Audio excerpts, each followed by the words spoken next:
आज अपन ट्रांसफॉर्मर इसी चैप्टर का टॉपिक का लास्ट है। ट्रांसफॉर्मर देखो, ट्रांसफॉर्मर क्या कहता है अपन को कि a transformer is an electrical device for converting an alternating current at low voltage into that of the high voltage और वाइस वर्सा। मतलब कि ट्रांसफॉर्मर एक तरह का इलेक्ट्रिकल डिवाइस होता है जो कि ऑल्टरनेटिंग करंट को या ऑल्टरनेटिंग वोल्टेज को, जैसे लो वोल्टेज पे अगर है तो उसको वो हाई वोल्टेज में चेंज करता है और हाई वोल्टेज को वो लो वोल्टेज में चेंज करने का काम करता है। ठीक है, तो ट्रांसफॉर्मर एक तरह का इलेक्ट्रिकल डिवाइस है जो कि लो वोल्टेज को हाई वोल्टेज और हाई वोल्टेज को लो वोल्टेज में कन्वर्ट करने का काम करता है। ठीक है, अब अपन इसमें ये कहते हैं कि जैसे इसका मतलब हो गया कि ये दो तरीके के ट्रांसफॉर्मर होंगे।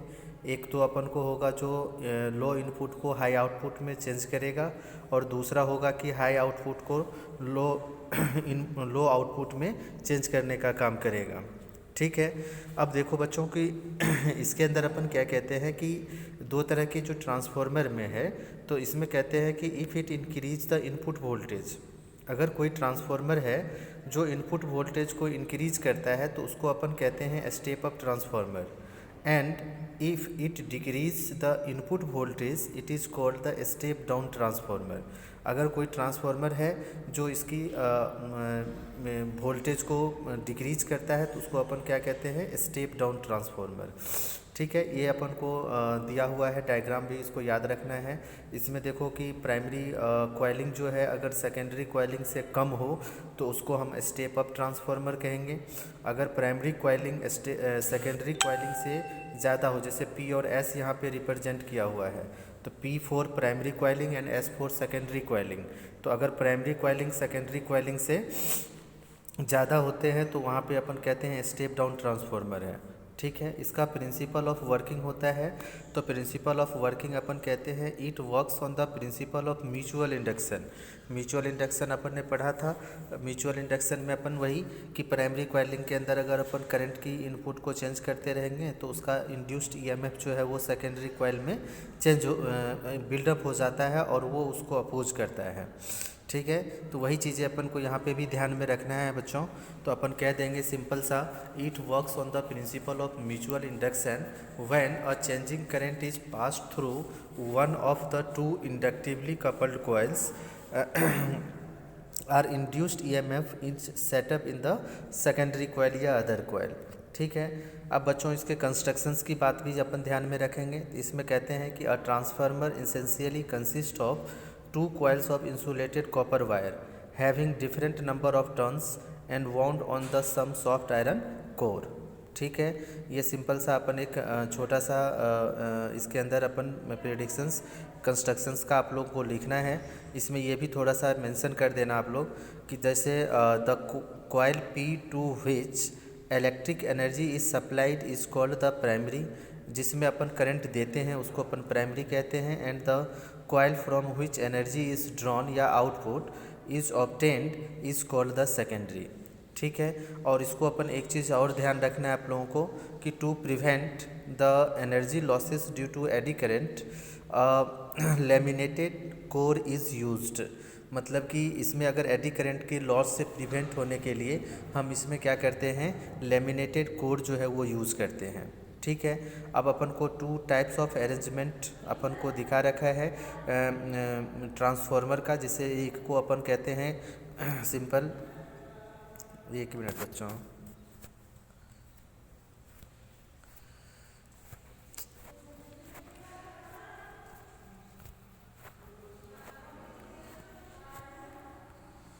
एक अपना होता है कोर टाइप ट्रांसफॉर्मर और दूसरा होता है अपना सेल टाइप ट्रांसफॉर्मर। पहले के ज़माने में क्या होता था कि कोर स्टार्टिंग जब हुआ था ट्रांसफॉर्मर का तो कोर टाइप ट्रांसफॉर्मर ही सबसे ज़्यादा यूज में आता था। लेकिन इसमें क्या होता है कि एडी करंट का लॉस काफ़ी ज़्यादा होने लगा, तो इससे रिड्यूस होने के लिए क्या किया गया, इसकी इफेक्टिवनेस को बढ़ाने के लिए, इसकी एफिशिएंसी को इंक्रीज करने के लिए अपन को अब सेल टाइप ट्रांसफार्मर यूज़ किया जाता है। जैसे एक ही लिंब लिया जाता है जिसके ऊपर प्राइमरी कॉइलिंग भी कर दिया जाता है और उसी के ऊपर सेकेंडरी कॉइलिंग भी कर दिया जाता है। तो इससे क्या होता है कि जैसे प्राइमरी कॉइल के अंदर अगर अपन करंट इनपुट को चेंज करते रहेंगे कंटिन्यूअसली, तो उसका डायरेक्ट इफेक्ट अपन को सेकेंडरी कॉइल पे मिलता चला जाएगा, एक इंड्यूस्ड ईएमएफ जो है वो बिल्टअप होता चला जाएगा। ठीक है, तो अपन को इस तरह से अपन को सेल टाइप ट्रांसफार्मर का ही यूज ज़्यादा से ज़्यादा होने लगा। अब इसके अंदर वर्किंग है बच्चों। इस वर्किंग में अपन कहते हैं कि as the alternating current flows through the primary, it generates an alternating magnetic flux in the core which also passes through the secondary. ठीक है, this changing flux set up an induced EMF in the secondary coil, also a self induced EMF in the primary. If there is no leakage of magnetic flux, then flux linked with each turn of the primary coil will be equal to that of the linked with the secondary coil। तो ये अपना working के अंदर बच्चों इतना ही mention आप लोगों को वर्किंग में भी करना है। ठीक है, वर्किंग जैसे ही हो जाए उसके बाद इसके थोड़े से थ्योरी के बाद पार्ट को भी जान लेते हैं कि अपन लेट कर लेते हैं कि जैसे हमने मान लो प्राइमरी और सेकेंडरी कॉइलिंग करा, तो हमने लेट कर लिया कि N1 and N2 be the number of turns in primary and secondary respectively. Then induced EMF in the primary coil हो जाएगा अकॉर्डिंग टू वो अपन फेराडेज लॉ अपन ने पढ़ाई थी, जिसमें हमने देखा था कि ईएमएफ जो है -N1 d∅ अपॉन में dt होता है। Induced EMF in secondary coil -N2 d∅ upon में dt। अगर मान लो कि फ्लक्स लीकेज ना हो तो जितना प्राइमरी में होगा उतना ही सेकेंडरी में भी होगा। तो इन दोनों का रेशियो अगर अपन निकालें तो अपन EMF2 अपॉन में EMF1 = N2 अपॉन में N1 कह देंगे। ठीक है, तो नेट EMF अपन लेंज लॉ क्या कहता है कि अगर ये जो EMF बिल्डअप होता है ये इसको अपोज करता है तो नेट EMF तो कुछ और होगा। तो इसलिए हम क्या करते हैं यहाँ पे लेट कर लेते हैं कि EMF be the EMF applied to the primary by Lenz law self induced EMF1 oppose EMF in the primary coil. ठीक है, जिसे सेल्फ इंडक्शन वाला केस। तो resultant EMF in the primary हो जाएगा EMF माइनस के EMF1, है ना। तो कहते हैं this EMF sends I1 through the primary coil of resistance R। तो EMF माइनस EMF1 = IR1 कह सकते हैं, I1R। ठीक है, बट R तो अपन को वेरी स्मॉल है क्योंकि इंडक्टिव कॉइल अपन यूज़ कर रखे हैं, तो इसीलिए EMF जो है वो EMF1 के बराबर हो जाएगा। और इसमें हम यही कह देंगे इसके अंदर कि EMF1 में be regarded as the input EMF and EMF2 as the output EMF। That means EMF2 upon में EMF1 = अपन आउटपुट EMF अपॉन में इनपुट EMF कह देंगे। इसमें यही नंबर ऑफ टर्न्स का भी अपन रेशियो ले लेंगे कि आउटपुट EMF इनपुट EMF जो होता है वो नंबर ऑफ टर्न्स रेशियो के भी बराबर होता है। ठीक है, इसमें अपन को एक चीज़ और ध्यान में रखना है एक नंबर के क्वेश्चंस के लिए कि अगर अपन कह देंगे कि in a step up transformer N2 is greater than N1, the turns ratio is greater than 1 and therefore EMF2 is greater than EMF1। That means कि the output voltage is greater than input voltage. उसके बाद है in step down transformer N2 is less than N1, that is the turns ratio is less than 1 and therefore EMF2 is less than EMF1 and output voltage is less then input voltage. ठीक है बच्चों, इसको आप लोगों को अच्छे से ध्यान में रखना है यहाँ तक की चीज़ों को। उसके बाद इसमें इसके अंदर ये भी है कि जैसे अगर एफिशिएंसी अगर अपन को निकालना होगा तो सिंपल आउटपुट पावर अपन में इनपुट पावर कर देंगे, परसेंटेज में जाना होगा तो अपन क्या करेंगे 100 से मल्टीप्लाई कर देंगे। उसके बाद अपन को है एनर्जी लॉसेस इन ट्रांसफार्मर। इसमें कॉपर लॉसेस होते हैं जिसे some energy is loss due to the heating of the copper, क्योंकि अपन वायर तो कॉपर का ही यूज़ करेंगे प्राइमरी एंड सेकेंडरी कॉइलिंग के लिए। तो उसमें जो करंट पास कराते हैं अपन तो उसमें क्या होता है कि ड्यू टू हीटिंग उसके कॉपर लॉस होते हैं। उसी लिए अपन दूसरा होता है एडी करंट लॉस।